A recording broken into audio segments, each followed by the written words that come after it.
Une fille vendait un gâteau quand elle finit par s'approcher d'une femme et la salir avec son gâteau. Elle est furieuse et dit que la fille l'a souillée. La fille s'excuse alors auprès de la femme et dit qu'elle n'avait pas l'intention de faire cela, mais la femme est toujours en colère contre elle et dit qu'elle allait à un entretien d'embauche et qu'elle l'avait gâché. La femme dit que la fille l'empêchait d'obtenir un emploi et qu'elle n'allait pas laisser cela se produire.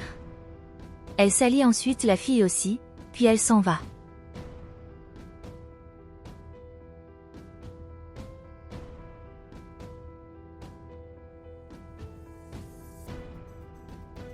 Plus tard, une autre femme arrive et lui dit de s'écarter de son chemin. Elle dit qu'elle se rendait à un entretien d'embauche et que la fille se mettait en travers de son chemin. Elle marche ensuite sur le pain de la fille et lui dit qu'elle était inutile et qu'elle ne faisait que gêner les autres, puis s'en va.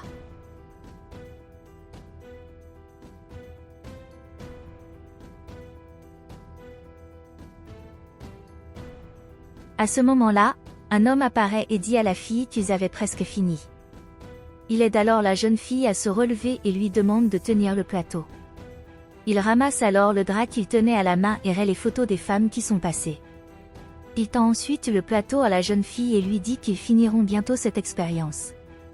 Il dit alors qu'il ne manque qu'une seule femme et part à la recherche d'une autre miche de pain.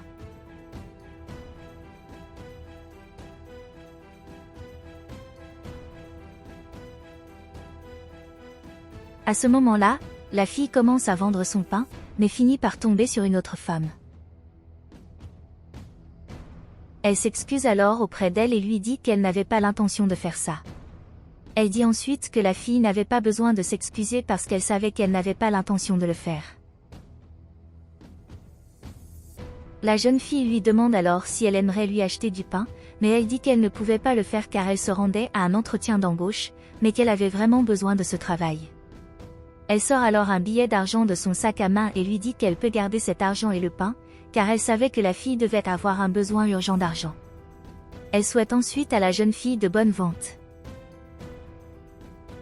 Elle demande à la jeune fille si elle était là depuis longtemps et si elle avait du mal à vendre ses gâteaux. La jeune fille dit qu'elle était là depuis longtemps, mais qu'elle s'en fichait parce qu'elle essayait d'aider sa mère qui était malade. Elle dit qu'avec l'argent, elle achèterait les médicaments dont sa mère avait besoin. La femme dit alors qu'elle était très fière de la fille car c'était une très bonne personne. Elle dit que maintenant, ils étaient amis et qu'après son entretien d'embauche, ils pourraient parler davantage. La fille dit qu'elle aimerait ça, puis la femme s'en va.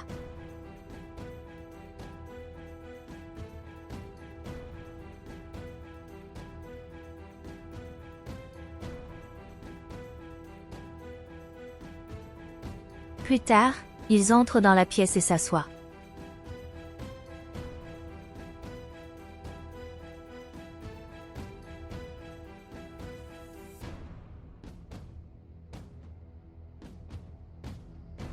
Il s'assoit ensuite sur la chaise et l'homme dit qu'il attendait le propriétaire de la résidence, parce qu'il avait un imprévu et que cela prendrait un certain temps.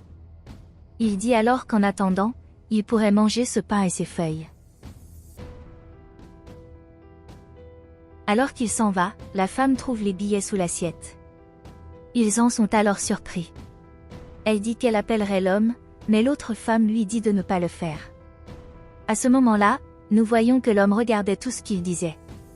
Ils ajoutent ensuite qu'il n'était pas nécessaire de le rendre. L'autre femme dit alors que puisque la femme ne voulait pas de l'argent, elle allait le garder. La femme dit alors que c'était de la malhonnêteté et que l'argent ne leur appartenait pas, mais les femmes disent que maintenant cet argent leur appartenait et qu'elles allaient garder l'argent. L'une d'elles demande alors à l'autre femme de partager l'argent avec elle, puis l'autre femme partage l'argent avec elle. À ce moment-là, l'homme qui regardait tout ce qu'elle faisait, prend à nouveau la feuille de papier et les noms des autres femmes et entoure celui de la femme.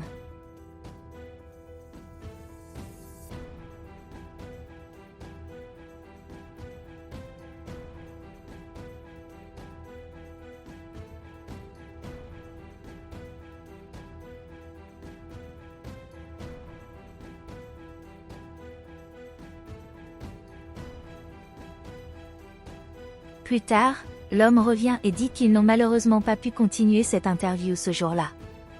Il dit que le propriétaire de la maison l'avait appelé et lui avait dit qu'il avait beaucoup d'imprévus et qu'il ne pourrait pas être là.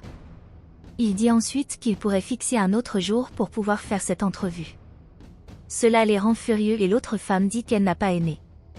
Elle commence alors à maudire l'homme, disant qu'ils étaient irresponsables parce qu'elle s'était organisée pour pouvoir être là ce jour-là et qu'ils ne voulaient pas en entendre parler. La femme dit alors qu'elle était désolée de ce qui était arrivé à l'homme. La femme dit alors que l'homme ne devrait pas s'inquiéter de ce que les autres femmes avaient dit de lui, car il était un grand majordome et le propriétaire de cette maison devrait être très fier de lui pour l'avoir comme serviteur. Elle lui dit alors que c'était mal et qu'il ne devrait pas s'inquiéter de ce qu'il disait de lui. Elle a ensuite dit qu'elle essaierait de s'organiser pour se rendre à la prochaine entrevue, mais que ce serait difficile car sa mère était très malade et qu'elle devait s'occuper d'elle. Elle a ensuite dit qu'elle essaierait d'aller à la prochaine interview et qu'elle espérait qu'ils pourraient former un bon duo. Elle dit ensuite au revoir à l'homme, mais elle se penche d'abord pour ramasser le pain que l'autre femme avait jeté par terre.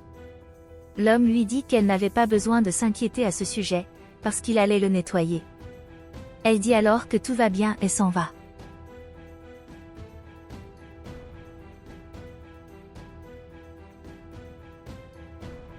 Quelque temps plus tard, la jeune fille en vue, la femme la salue.